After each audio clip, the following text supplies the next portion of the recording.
Hello everyone, very good morning to all of you. I hope आप सभी fit and fine होंगे। तो आज के दिन की शुरुआत करेंगे 14 जून 2022 के इम्पोर्टेंट करंट अफेयर के साथ।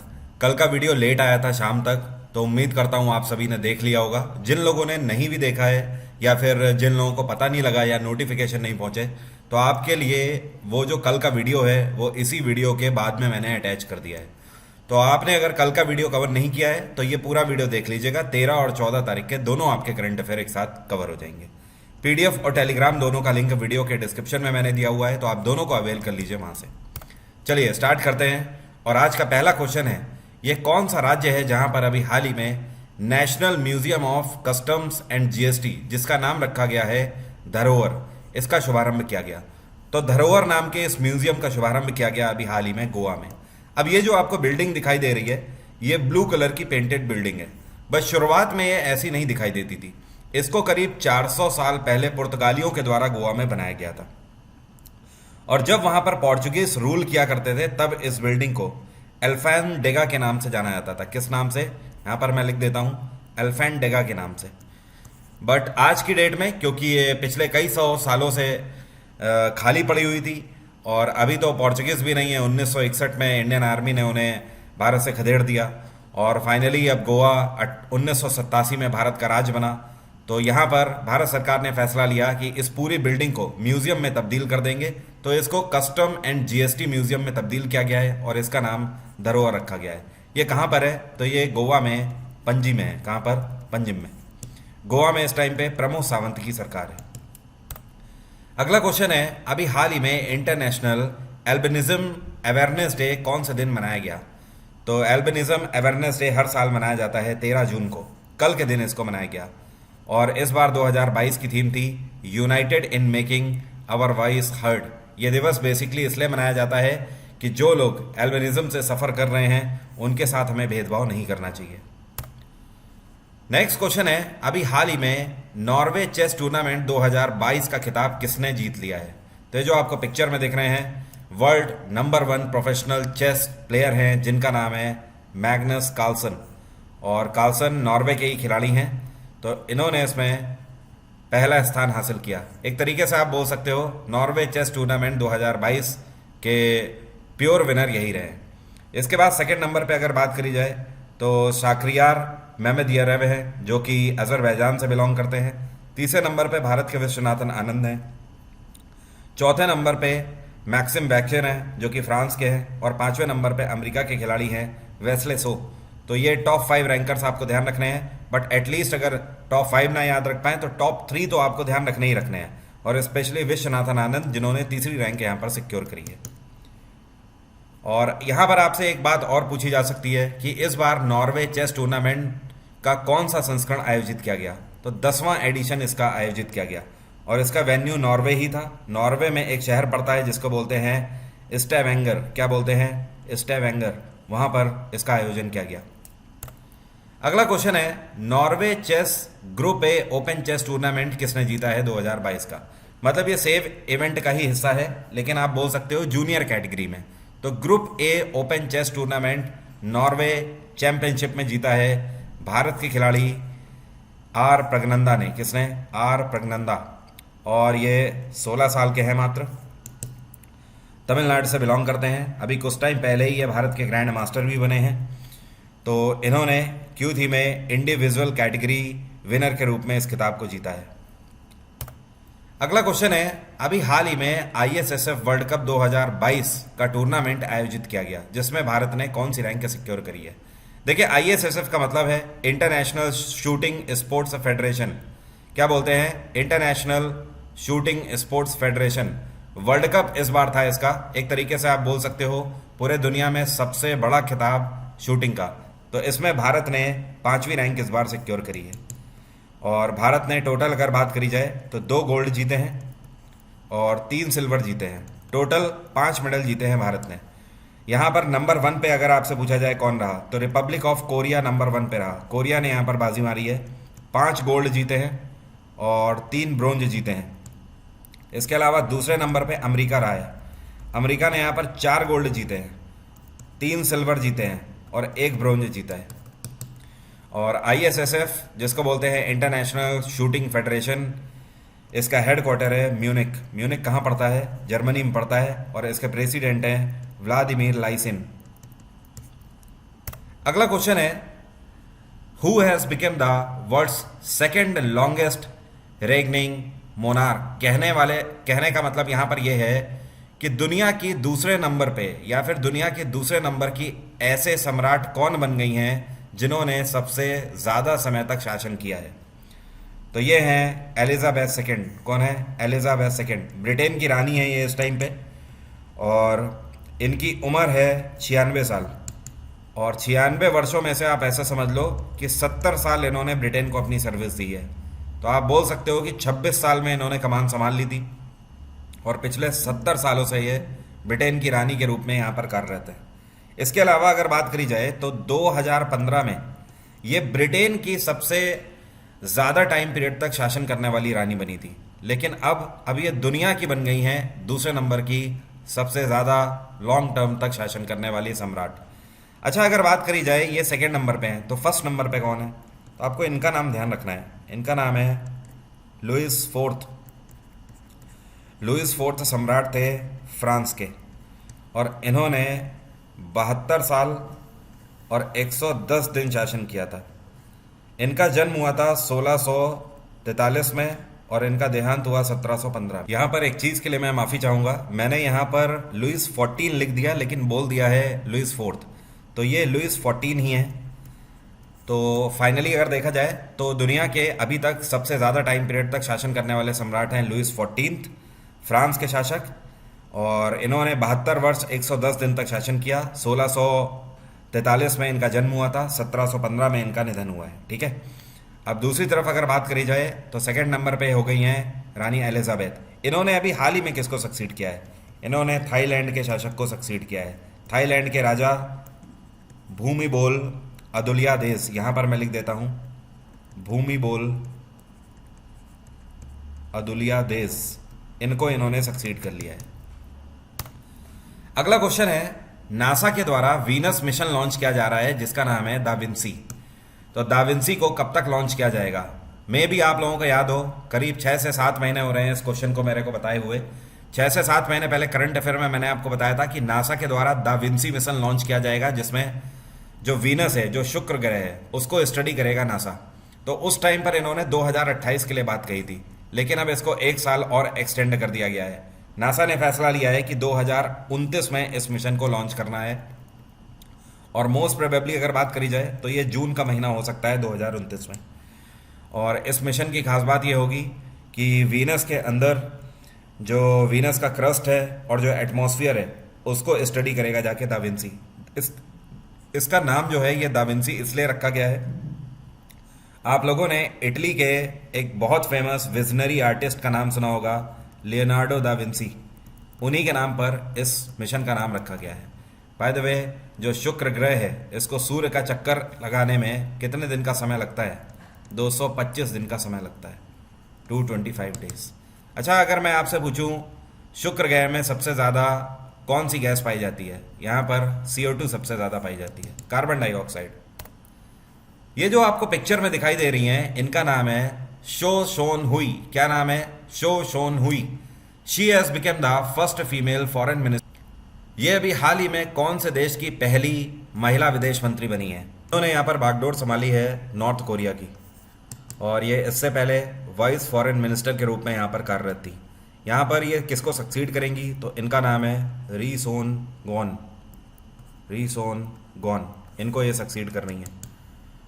और नॉर्थ कोरिया की लोकेशन तो आपको पता ही है ना। अगर भारत से बात करी जाए तो आप जब ईस्ट की तरफ जाएंगे तो ये आपको जापान पड़ता है, और जापान के ही बराबर में ऊपर की तरफ ये नॉर्थ कोरिया और नीचे की तरफ साउथ कोरिया इसी से लगा हुआ है। अगला क्वेश्चन है, अभी हाल ही में यूनाइटेड नेशंस के असिस्टेंट सेक्रेटरी जनरल के रूप में किसको अपॉइंट किया गया है? तो यहाँ पर अपॉइंट करी गई हैं रबाब फातिमा, और ये कौन से देश से बिलोंग करती हैं? तो ये बांग्लादेशी हैं, और एक तरीके से आप बोल सकते हो ये बांग्लादेश की एम्बेसडर हैं यूनाइटेड नेशंस में। ये यूनाइटेड नेशंस के अंदर बांग्लादेश को रिप्रेजेंट करती हैं, उनकी आवाज़ बन के बोलती है। तो यूनाइटेड नेशंस के द्वारा असिस्टेंट सेक्रेटरी जनरल के रूप में इनको अपॉइंट किया गया है। और यूनाइटेड नेशंस की स्थापना 1945 में करी गई थी। इसका हेडक्वार्टर है न्यूयॉर्क और प्रेसिडेंट है इसके एंटोनियो गुतरेस। क्या नाम है? Antonio Guterres. आपको याद होगा परसों के करंट अफेयर में मैंने आपको बताया था यूनाइटेड नेशन जनरल असेंबली के द्वारा अभी हाल ही में कौन सी भाषा को रिकॉग्निशन दिया गया है स्पीचेस के लिए यूएन में, तो ये है हिंदी भाषा। अब हिंदी में भी भाषण हो पाएंगे फ्रीक्वेंटली यूनाइटेड नेशंस में, उसके लिए कोई भी प्री परमिशन या प्रायर परमिशन लेने की ज़रूरत नहीं है। अगला क्वेश्चन है, अभी हाल ही में अजरबैजान फार्मूला 1 ग्रैंड प्रिक्स किसके द्वारा जीता गया है? तो इस बार F1 ग्रैंड प्रिक्स जो कि अजरबैजान में हुआ है, इसका टाइटल मैक्स वर्स्टपन ने अपने नाम किया है। तो आंसर है मैक्स वर्स्टपन। और वर्स्टपन रेड बुल टीम से खेलते हैं और अजरबैजान फार्मूला 1 के जीतने के साथ ही इनके करियर का ये 25वां ग्रैंड प्रिक्स है जो कि इन्होंने जीता हुआ है। अब ये तो बात हो गई वर्स्टपन नंबर 1 पे रहे। दूसरे नंबर पे इस बार कौन रहे? ये रहे सर्जियो पेरेज। पेरेज भी रेड बुल टीम से ही खेलते हैं। थर्ड नंबर पे कौन रहे? तो ध्यान रखिएगा जॉर्ज रसल, ये रहे थर्ड नंबर पे। और चौथे नंबर पे रहे लुइस हैमिल्टन। लुइस हैमिल्टन ने अभी कुछ टाइम पहले पिछले ही साल पूरे 100 टाइटल्स अपने जीत लिए हैं और ये 100 से ज़्यादा इस टाइम पर करीब 105 टाइटल जीत चुके हैं ये। अगला क्वेश्चन है, और अच्छा एक चीज़ और ध्यान रखिएगा, लुइस हैमिल्टन को पिछले साल ब्रिटेन की रानी के द्वारा नाइटहुड से भी सम्मानित किया गया था। अगला क्वेश्चन है, अभी हाल ही में भारत के द्वारा श्रीलंका को कितने और फंड की लाइन ऑफ क्रेडिट ऑफर करी है और इस पैसे की मदद से श्रीलंकन गवर्नमेंट यूरिया फर्टिलाइज़र को प्रोड्यूस करेगी?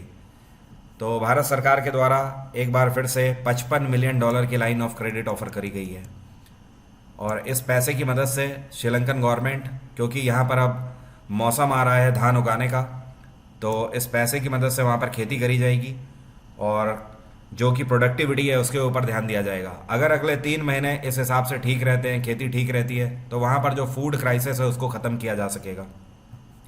तो ये आने वाले 3 से 4 महीने काफ़ी क्रूशियल होने वाले हैं श्रीलंका के अंदर सभी के लिए। और अभी करीब 3 हफ्ते पहले ही श्रीलंका में प्रधानमंत्री के रूप में अपॉइंट किया गया है रेनिल विक्रमसिंघे को। किसको? रेनिल विक्रमसिंघे। और आपको पता है ना, कुछ टाइम पहले ही मैंने आपको बताया था कि श्रीलंका को भारत सरकार $3 बिलियन अभी तक सहायता के रूप में दे चुकी है। तो इस वाली डील के साथ, या फिर आप बोल सकते हो लाइन ऑफ क्रेडिट के साथ, अब $3.5 बिलियन हो चुके हैं। तो अब तक $3.5 बिलियन की धनराशि श्रीलंका को दी जा चुकी है। नेक्स्ट क्वेश्चन है, अभी हाल ही में इनमें से कौन सी संस्था है जिसके द्वारा कोऑपरेटिव बैंक्स की हाउसिंग लोन लिमिट को बढ़ा दिया गया है? तो जाहिर सी बात है, जितने भी बैंक्स हैं भारत में उनको रेगुलेट करना काम है आरबीआई का। तो रिजर्व बैंक ऑफ इंडिया ने जितने भी कोऑपरेटिव बैंक्स हैं इनकी लोन लिमिट को बढ़ा दिया है। अब समझिए यहाँ पर किस तरीके से बढ़ाया है। जितने भी कोऑपरेटिव बैंक्स में अर्बन कोऑपरेटिव बैंक्स हैं उनकी टियर 1 की लोन लिमिट हुआ करती थी 30 लाख रुपए, इसको बढ़ाकर 60 लाख कर दिया है डबल। टियर 2 की हुआ करती थी 70 लाख, इसको बढ़ाकर 140 लाख कर दिया है डबल। और जितने भी रूरल कोऑपरेटिव बैंक हैं, तो ऐसे बैंक जिसकी नेटवर्थ 100 करोड़ से कम है उनकी 20 लाख लिमिट से बढ़ाकर 50 लाख कर दी है। और ऐसे रूरल कोऑपरेटिव जिनकी नेटवर्थ 100 करोड़ से ज़्यादा है उनकी 30 लाख थी और इसको बढ़ाकर 75 लाख कर दिया है। तो ये चेंजेस आए हुए हैं। आरबीआई की स्थापना 1935 में करी गई थी। हेडक्वार्टर है मुंबई और गवर्नर हैं शक्तिकांत दास। आज की क्लास के लिए लिंक नीचे दिया हुआ है डिस्क्रिप्शन में, एनरोल कर लीजिए। हिस्ट्री MCQ सेकेंड क्लास आज होने वाली है दोपहर में 12:30 बजे। सभी के लिए ये पूरी सीरीज फ्री ऑफ कॉस्ट है। वरुण 777 अनलॉक कोड है, इसकी मदद से आपकी क्लास खुल जाएगी। बाकी इसके अलावा अनअकैडमी पर एक बेहतरीन ऑफर आ चुका है। जून के महीने का ये पहला ऑफर है और ये ऑफर कल से स्टार्ट हो चुका है 13 तारीख से, और ये कल तक चलेगा, मतलब 15 जून तक ये ऑफर चलेगा। अगर आप मेरा कोड लगाते हैं वरुण 777 तो इसकी मदद से आप कोई भी सब्सक्रिप्शन ले सकते हो और इस टाइम पर मिनिमम 1 साल के सब्सक्रिप्शन पे आपको सीधे 6 महीने का सब्सक्रिप्शन मिल जाएगा। अभी तक इस पर आपको 3 महीने का सब्सक्रिप्शन मिल रहा था, लेकिन इस ऑफर के दौरान अब 6 महीने का सब्सक्रिप्शन आप प्राप्त कर सकते हो और एक्स्ट्रा 10% का डिस्काउंट है, वो तो अलग ही है। अगर आप क्रेडिट पॉइंट अपने लगा दोगे तो 5% और हो जाएगा एक्स्ट्रा। तो ये ऑफर केवल कल तक है, इसको अवेल करना चाहते हैं तो आप कर लीजिए। बाकी अनअकैडमी प्लस पर पॉलिटी का मेरा बैच चल रहा है, करंट अफेयर का भी न्यू बैच स्टार्ट हुआ है और अगले हफ्ते से हिस्ट्री का नया बैच आ रहा है। तो आप ये सारी चीज़ें अवेल कर सकते हो। और अब देखिए, जो कि स्टार्ट कर रहा हूँ मैं पिछले दिन के करंट अफेयर, मतलब कल के 13 जून के करंट अफेयर का। आगे आपको वीडियो यहाँ पर मर्ज है, उसे भी देख लीजिए और कवर कर लीजिए। Thank you so much, have a nice day, take care, bye bye. आज का दिन मंगल है और ईश्वर करे आपके साथ मंगल ही हो। Thank you so much. Important, अभी हाल ही में भारत में ये कौन सा कोविड वैक्सीन है जिसको अप्रूवल दिया गया है या लॉन्च किया गया है एनिमल्स के लिए? इसका नाम क्या है? तो ये जो है इसका नाम है एनोकोवैक्स। क्या नाम है? एनोकोवैक्स। और खास बात यह है कि इसको ICAR के द्वारा बनाया गया है, नेशनल रिसर्च सेंटर ऑफ इकोनिस के द्वारा इसको बनाया गया है। ये है हरियाणा में। तो ध्यान रखिएगा कि भारत में अभी तक का ये पहला ऐसा कोविड वैक्सीन है जो कि एनिमल्स के लिए लॉन्च किया गया है। और इसकी खास बात यह है कि ये पूरे तरीके से इंडिजिनस है, भारत में ही निर्मित है। अगला क्वेश्चन है, अभी हाल ही में अंकटाड के द्वारा वर्ल्ड इन्वेस्टमेंट रिपोर्ट 2021 की जारी करी गई। इस रिपोर्ट में भारत ने कौन सी रैंक सिक्योर करी है? तो भारत ने इसमें 7वीं रैंक सिक्योर करी है। कौन सी? 7th rank. देखिए, अंकटाड के द्वारा ये जो वर्ल्ड इन्वेस्टमेंट रिपोर्ट जारी करी गई है, ये FDI के बेसिस पर जारी करी गई है। FDI जिसको हम लोग बोलते हैं फॉरेन डायरेक्ट इन्वेस्टमेंट। दो तरीके का FDI होता है। एक तो वो FDI होता है कि कोई पर्टिकुलर देश दूसरे देश में कितना इन्वेस्ट कर रहा है, और एक इस तरीके से आंका जाता है कि दूसरा देश हमारे देश में कितना FDI इन्वेस्ट कर रहा है, मतलब फॉरेन डायरेक्ट इन्वेस्टमेंट कितना दे रहा है। तो यहां पर बेसिकली जो बात करी जाती है, जो ये बाय डिफॉल्ट बात करी जाती है, वो इस आधार पर करी जाती है कि हमारे देश में कितना हो रहा है दूसरे देशों से। सो इस रैंकिंग पर अमेरिका रहा नंबर 1 पे। अमेरिका में 2021 के सत्र में $367 बिलियन का FDI रहा। सेकंड नंबर पे चाइना रहा, $181 बिलियन। तीसरे नंबर पे हांगकांग रहा, $141 बिलियन। और भारत का स्थान रहा 7वें नंबर पे। भारत को FDI मिला है $45 बिलियन का। बट यहां पर आपको एक फैक्ट बताऊं, 2020 में भारत का जो FDI था ये $64 बिलियन था। तो इसमें कोई शक की बात नहीं है कि 2020 से 2021 में भारत का FDI गिर गया है। बट स्टिल इतना गिरने के बाद भी भारत टॉप 10 में रहा है। अपार्ट फ्रॉम दिस अगर बात करी जाए आउटवर्ल्ड FDI की, मतलब भारत ने कितना FDI किया है दूसरे देशों में, तो 2020 से 21 में अगर इसकी बात करें तो ये बढ़ गया है, ये घटा नहीं है, इवन बढ़ गया है और 43% तक ये बढ़ा है।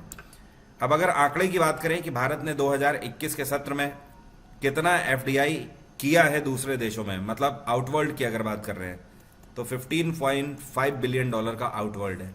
और इनवर्ल्ड की अगर बात करें तो 45 बिलियन का इनवर्ल्ड रहा। अंकटाड की स्थापना 1964 में करी गई थी। इसका हेडक्वार्टर है जिनेवा। अगला क्वेश्चन है, अभी हाल ही में world day against child labour कौन सा दिन मनाया गया? यह दिवस इसलिए मनाया जाता है कि लोगों में जागरूकता रहे, कोई भी चाइल्ड लेबर ना कराए। हमारे कॉन्स्टिट्यूशन के आधार पर आर्टिकल 24 ये बताता है कि भारत में पूरे तरीके से चाइल्ड लेबर अपराध है। आर्टिकल 24 के आधार पर 14 साल तक के बच्चों से आप फैक्ट्रियों में कार्य नहीं करा सकते हो। यह दिवस मनाया जाता है 12 जून को। और इस बार 2022 की इसमें थीम रही universal social protection to end child labour. एक आंकड़े भी जारी किया गया है ILO के द्वारा, मतलब इंटरनेशनल लेबर ऑर्गेनाइजेशन के द्वारा।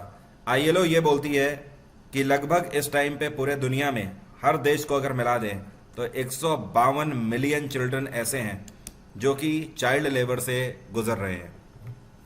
तो इतने कड़े कानून होने के बाद भी लोगों के द्वारा इन कानूनों को पढ़ा जाता है, समझा जाता है, बताया जाता है, बट स्टिल ये डेटा ये शो कर रहा है कि कहीं ना कहीं सोसाइटी के अंदर कुछ ऐसे फ्लॉज हैं जो कि बच्चों को लेबर की तरफ खींच रहे हैं। अगला क्वेश्चन है, अभी हाल ही में मनरेगा के लिए लोकपाल के रूप में किसे नियुक्त किया गया है? तो मनरेगा के लिए लोकपाल के रूप में भारत सरकार के द्वारा यहां पर नियुक्त किया गया है NJ ओझा को। किसको? NJ ओझा। अगर आपको नहीं पता है कि लोकपाल की क्या फंक्शनिंग होती है तो मैं आपको बता देता हूं। देखिए, लोकपाल ऑफिस की फंक्शनिंग ये होती है कि कहीं पर भी कोई करप्शन हुआ है तो उस करप्शन के विरुद्ध एक्शन लेना। तो पिछले कुछ टाइम से जो मनरेगा स्कीम है जो कि लॉन्च करी गई थी साल 2005 में, और इसमें मजदूरों को काम दिया जाने का प्रावधान रहता है। ये मिनिस्ट्री ऑफ रूरल डेवलपमेंट मंत्रालय के अंतर्गत आती है। तो मनरेगा योजना के अंतर्गत पिछले कई टाइम से देखा जा रहा था कि इसमें करप्शन के आरोप लग रहे थे और बहुत सारे इसके जो मजदूर हैं उनके द्वारा भी आरोप लगाए गए हैं। तो इन सारी स्थितियों को देखते हुए भारत सरकार ने एन.जे. ओझा को मनरेगा के लिए लोकपाल अपॉइंट किया है। एन.जे. ओझा एक तरीके से आप बोल सकते हो मनरेगा में इस तरीके की जितनी भी शिकायतें हैं उनकी तफ्तीश करेंगे, इन्वेस्टिगेट करेंगे। साथ में यहाँ पर यह भी वादा किया गया है कि कोई भी ऐसी कंप्लेन जो कि पर्टिकुलर डेट में ड्राफ्ट हुई है उसको अगले 30 दिन के अंदर सॉर्ट आउट कर लिया जाएगा। नेक्स्ट क्वेश्चन है, ये कौन सा शहर है जहां पर हाल ही में Indian National Centre for Space Promotion and Authorization का इनॉग्रेशन किया गया। तो इसका इनॉग्रेशन अहमदाबाद में किया गया प्रधानमंत्री नरेंद्र मोदी के द्वारा, और यहां पर गृह मंत्री अमित शाह भी मौजूद थे। National Centre for Space Promotion and Authorization को इस पर्पज से बनाया गया है कि यहां पर रिसर्च एंड डेवलपमेंट को बढ़ावा दिया जाएगा, जो कि कहीं ना कहीं स्पेस एजुकेशन से रिलेटेड होगी। अगला क्वेश्चन है, अभी हाल ही में आरबीआई के द्वारा मुधोल कोऑपरेटिव बैंक का लाइसेंस रद्द कर दिया गया। तो क्या आप बता सकते हो कौन से राज्य में है ये मुधोल कोऑपरेटिव बैंक? तो ये बैंक है बेसिकली कर्नाटका का, और इनका लाइसेंस रद्द करने के पीछे का मोटो ये है कि इस बैंक के पास जो एडुकेट कैपिटल होनी चाहिए वो नहीं बची है। इसके अलावा अर्निंग प्रोस्पेक्ट से देखें तो उस पर भी ये बैंक काफ़ी कुछ नहीं कर पा रहा है। इवन इस बैंक के पास इतना भी पैसा नहीं है कि ये पूरा पैसा अपने डिपॉजिटर्स को भी दे पाए। तो इन सारी चीज़ों को देखते हुए इनका लाइसेंस रद्द कर दिया गया है रिजर्व बैंक ऑफ इंडिया के द्वारा। आरबीआई की स्थापना 1935 में करी गई थी। इसका राष्ट्रीयकरण 1 जनवरी 1949 में हुआ था। आरबीआई का हेडक्वार्टर है मुंबई, और इसके गवर्नर हैं इस टाइम पे शक्तिकांत दास। शक्तिकांत दास आरबीआई के 25वें गवर्नर हैं। अगला क्वेश्चन है, ये क्वेश्चन बहुत इंपॉर्टेंट है, थोड़ा ध्यान से पढ़िएगा यहां पर। अभी हाल ही में ये कितने ऐसे देश हैं जिनको यूनाइटेड नेशंस सिक्योरिटी काउंसिल में नॉन परमानेंट मेंबर्स के रूप में इलेक्ट किया गया है? तो यूएनएससी में टोटल 5 अभी ये मेंबर हैं, या फिर मेंबर कंट्रीज हैं आप बोल सकते हो, जिनको इलेक्ट किया गया है नॉन परमानेंट मेंबर्स के रूप में। ये देश हैं इक्वाडोर, जापान, माल्टा, मोजाम्बिक और स्विट्जरलैंड। अब यहां पर आपको एक चीज और ध्यान रखनी है कि इन देशों ने किसको रिप्लेस किया है। तो इक्वाडोर ने भारत को रिप्लेस किया है, भारत अभी तक नॉन परमानेंट मेंबर था। जापान ने आयरलैंड को, माल्टा ने कीनिया को, मोजाम्बिक ने मैक्सिको को और स्विट्जरलैंड ने नॉर्वे को। इन 5 देशों को अगले 2 साल के लिए नॉन परमानेंट मेंबर्स के रूप में सदस्यता मिली है। इनकी सदस्यता 1 जनवरी 2023 से चालू होगी और ये खत्म होगी 31 दिसंबर 2024 में जाके। इस टाइम पर यूनाइटेड नेशन सिक्योरिटी काउंसिल के प्रेसिडेंट हैं अब्दुल्ला शाहिद, और यूएनएससी की स्थापना 1945 में करी गई थी। इसका हेडक्वार्टर है न्यूयॉर्क, और इसके सेक्रेटरी जनरल हैं एंटोनियो गुतरेस। अगला क्वेश्चन है, अभी हाल ही में यूनाइटेड नेशंस चीफ के एनवॉय के रूप में किसको अपॉइंट किया गया है? और यूएन के चीफ्स एनवॉय में ये टेक्नोलॉजी बेसिस पर अपॉइंट किए गए हैं। मतलब एक तरीके से आप बोल सकते हो यूनाइटेड नेशंस के चीफ के टेक्नोलॉजी बेसिस पर ये एडवाइजर होंगे, और ये हैं जिनका नाम है अमनदीप सिंह गिल। भारतीय मूल के हैं अमनदीप सिंह गिल। तो वेरी इंपॉर्टेंट क्वेश्चन है, ध्यान रखिएगा। इंडियन डिप्लोमेट हैं, आईएफएस अधिकारी हैं 1992 के, तो सीनियर आईएफएस अधिकारी हैं, और इनको thought leader on digital technology के नाम से भी जाना जाता है। अगला क्वेश्चन है, ये कौन सा बैंक है जिसने अभी हाल ही में जस्ट मनी के साथ एक पार्टनरशिप करी है? और ये पार्टनरशिप इन्होंने इसलिए करी है कि एक कार्डलेस ईएमआई फैसिलिटी अपने कस्टमर्स को देंगे। तो ये है आईसीआईसीआई बैंक। आप समझिए इसका मेन मोटो क्या है। जस्ट मनी एक बैंगलोर बेस्ड कंपनी है। इसकी स्थापना 2015 में करी गई थी। हेडक्वार्टर इसका बैंगलोर है, और इसके सीईओ हैं लिजी शैपमैन। क्या नाम है यहां पर मैं लिख देता हूं, लिजी शैपमैन। तो जो जस्ट मनी है वो आईसीआईसीआई बैंक को एक ऐसा मॉड्यूल बनाकर देगा कि जैसे आप आईसीआईसीआई बैंक के कस्टमर हैं तो आपके पास क्रेडिट कार्ड होगा, डेबिट कार्ड होगा, आप उससे कोई भी चीज परचेज करिए, और कितने तक, 10 लाख रुपए तक आप कोई भी चीज परचेज करिए, और उसके बाद इन 10 लाख रुपए को आप अपनी ईएमआई में कन्वर्ट कर लीजिए अपनी मर्जी से। आप जैसे 20,000 रुपए पर मंथ ईएमआई देना चाहते हो तो उतना रख लीजिए, 5,000 करना चाहते हैं 5,000 कर लीजिए, जितने साल के लिए चाहते हैं उतने साल के लिए कर लीजिए। तो अल्टीमेटली आप परचेजिंग करिए दिल खोल के 10 लाख रुपए तक की, और उसके अलावा ईएमआई के ऑप्शन भी आपके पास हैं और टेन्योर के भी ऑप्शन आपके पास होंगे। आईसीआईसीआई बैंक की स्थापना 1994 में करी गई थी। इसका हेडक्वार्टर है वडोदरा और इसके सीईओ हैं संदीप बख्शी। अगला क्वेश्चन है, अभी हाल ही में फैसला लिया गया है कि एक प्रदर्शनी लगाई जाएगी, और यह प्रदर्शनी कौन से देश में लगाई जाएगी जहां पर भगवान बुद्ध के 4 पवित्र अवशेषों को भारत से ले जाया जाएगा प्रदर्शनी में दिखाने के लिए। तो एक्चुअली बुद्ध पूर्णिमा के उपलक्ष्य में मंगोलिया में बौद्ध धर्म के लिए एक प्रदर्शनी लगाई जा रही है। तो यहाँ पर बौद्ध धर्म को मानने वाले हजारों की तादाद में लोग विजिट करेंगे इस जगह को मंगोलिया में। तो यहाँ पर भारत से भगवान बुद्ध के 4 पवित्र अवशेषों को ले जाया जा रहा है। ठीक है, ये जो आपको दिख रहे हैं ये अवशेष हैं भगवान बुद्ध के, इनके अंदर है बेसिकली। ठीक है, तो इनको मंगोलिया ले जाया जा रहा है और ये 11 दिन की प्रदर्शनी लगेगी। तो 11 दिन के लिए बेसिकली ये जा रहे हैं। इसके लिए बहुत सारी सिक्योरिटी वगैरह सारी चीज़ें मंगोलिया ने भी रिस्पॉन्सिबिलिटी ली है, भारत सरकार ने भी उसके इंतजाम किए हुए हैं। और मंगोलिया की कैपिटल क्या है? ये है उलान बतर। क्या बोलते हैं? उलान बतर। वियतनाम की कैपिटल हनोई, जापान की कैपिटल टोक्यो, चाइना की कैपिटल बीजिंग। अगला क्वेश्चन है, अभी हाल ही में garden reach ship builders and engineers limited, जो कि एक डिफेंस पब्लिक सेक्टर यूनिट है, इसके चीफ मैनेजिंग डायरेक्टर के रूप में किसको अपॉइंट किया गया है? तो ये PR हरी हैं। कौन है? PR हरी। और आपको पता है ये इंडियन नेवी में भी सर्व कर चुके हैं। 28 साल तक इन्होंने इंडियन नेवी में सर्व किया हुआ है और अब ये GRSE की कमान संभालेंगे चीफ मैनेजिंग डायरेक्टर के रूप में। GRSE का हेडक्वार्टर है कोलकाता। GRSE में इससे पहले 2016 से ये जितने भी नए शिप बनाए जाते हैं उसके प्रोडक्शन के इंचार्ज रह चुके हैं। GRSE एक ऐसी यूनिट है डिफेंस की जो कि इंडियन नेवी के लिए शिप्स बनाने का काम करती है।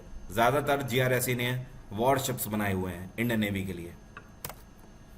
अगला क्वेश्चन है, अभी हाल ही में HSNC यूनिवर्सिटी के द्वारा डॉक्टरेट ऑफ लिटरेचर की उपाधि से किसको सम्मानित किया गया है? तो डिलिट से सम्मानित किया गया है रतन नवल टाटा को। किसको?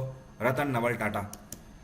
और कहीं ना कहीं सोशल वेलफेयर के लिए इनको इस अवार्ड से सम्मानित किया गया है, क्योंकि HSNC यूनिवर्सिटी महाराष्ट्र की है। तो इस यूनिवर्सिटी के चांसलर जाहिर सी बात है जो हैं ये भगत सिंह कोश्यारी हैं। तो भगत सिंह कोश्यारी महाराष्ट्र के गवर्नर भी हैं, तो इनके द्वारा ही डिलीट की उपाधि दी गई है रतन नवल टाटा को। अगला क्वेश्चन है, RBL बैंक जिसको हम लोग बोलते हैं Ratnakar bank limited, RBL bank के नए मैनेजिंग डायरेक्टर और CEO के रूप में किसको अपॉइंट किया गया है? तो आपको याद होगा अभी तक राजीव आहूजा थे। ये काफ़ी टाइम अभी नहीं हुआ था, करीब 10 महीने ही हुए थे राजीव आहूजा को RBL बैंक के MD बने हुए, या फिर मैक्सिमम 11 महीने हो रहे होंगे, 1 साल तो हुआ ही नहीं है कैसे भी। तो राजीव आहूजा को अब सक्सीड कर लिया है R सुब्रमण्या कुमार ने। किसने? R सुब्रमण्या कुमार। और RBL बैंक की स्थापना 1943 में करी गई थी। इसका हेडक्वार्टर है मुंबई, रत्नाकर बैंक लिमिटेड। और राजीव आहूजा से पहले कौन थे? ये थे विश्ववीर आहूजा। उनको राजीव आहूजा ने सक्सीड किया और राजीव आहूजा को अब R सुब्रमण्या कुमार ने सक्सीड किया, लेकिन इनको अगले 3 साल के लिए अपॉइंट किया गया है फॉर नेक्स्ट 3 ईयर। इससे पहले ये मैनेजिंग डायरेक्टर और CEO की पोस्ट इंडियन ओवरसीज बैंक में भी सर्व कर चुके हैं। अगला क्वेश्चन है, रशिया ने कौन से देश के साथ मिलकर पहला रोड ब्रिज अभी हाल ही में इनॉग्रेट किया है? तो रशिया और चाइना के बीच में 1 किलोमीटर का ये रोड ब्रिज अभी हाल ही में इनॉग्रेट हुआ है। और ये जो ब्रिज है इसकी खास बात यह है कि रशिया की तरफ से एक पर्टिकुलर जगह है जिसको बोलते हैं ब्लागोवोस्तेक। क्या बोलते हैं? यहाँ पर मैं लिख देता हूँ, ब्लागोवोस्तेक। ये रशिया की तरफ से है। और चाइना की तरफ से जहाँ से कनेक्ट हो रहा है इस जगह को बोलते हैं हीही। क्या बोलते हैं? हीही। तो एक तरीके से आप बोल सकते हो चाइना के हीही से रशिया के ब्लागोवोस्तेक तक ये 1 किलोमीटर का जो पर्टिकुलर पुल है ये कनेक्ट कर रहा है। और इस ब्रिज की खास बात यह है कि ये 2 लेन ब्रिज बनाया गया है। इसको बनाने में $328 बिलियन की लागत आई है। अगला क्वेश्चन है, ये कौन सा देश है जिसने डेथ पेनाल्टी पर रोक लगा दी है? मतलब इस देश का कहना है कि अब इस देश में मृत्युदंड को खत्म कर दिया जा रहा है पूरे तरीके से, किसी को भी डेथ पेनाल्टी या मृत्युदंड नहीं दिया जाएगा। तो ये देश है मलेशिया। मलेशिया ने फाइनली ये प्रस्ताव पारित कर दिया है। और इसकी भरपाई दूसरे तरीके की सज़ाओं से करी जाएगी, लेकिन किसी को डेथ पेनल्टी नहीं दी जाएगी। याद रहे, पिछले महीने मई 2022 के महीने में ज़ाम्बिया एक ऐसा देश है जिसने डेथ पेनल्टी को ख़त्म किया है। तो पिछले 2 महीने में 2 देश आपको ध्यान रखने हैं, एक ज़ाम्बिया और दूसरा मलेशिया, दोनों ने डेथ पेनल्टी का प्रावधान ख़त्म कर दिया है। ये सीरीज चल रही है A to Z सीरीज। इसकी क्लासेस का फायदा बहुत सारे स्टूडेंट्स को मिल रहा है। इसके लिंक मैंने वीडियो के डिस्क्रिप्शन में दिए हुए हैं। तो कल की क्लास मतलब 14 तारीख की क्लास के लिए आप एनरोल कर लीजिए, लिंक वीडियो के डिस्क्रिप्शन में है। क्लास के लिए अनलॉक कोड है 11777। इसके अलावा अनअकैडमी प्लस में 10 तारीख से मेरा नया बैच स्टार्ट हुआ है करंट अफेयर का, आप उसके लिए, और साथ में पॉलिटी का बैच चल रहा है। इस दोनों बैचेस के लिए अनअकैडमी प्लस में मेरे को फॉलो कर सकते हो। इस टाइम पर एक ऑफर चल रहा है जो कि आज ही से स्टार्ट हुआ है 13 से, और ये 15 जून तक रहेगा। अगर आप मिनिमम 1 साल का सब्सक्रिप्शन लेते हो मेरे कोड से 11777 से, तो आपको 6 महीने का सब्सक्रिप्शन फ्री मिलेगा। इतना ही नहीं, जो 10% का डिस्काउंट मिलता है वो तो रहेगा ही रहेगा। तो अच्छा मौका है आपके पास, जून के महीने में पहला ऑफर आया है, आप इसे अवेल कर सकते हो। आज की बात यहीं तक रहेगी। Thank you so much, have a nice day, take care, bye bye. आपका दिन मंगलमय हो।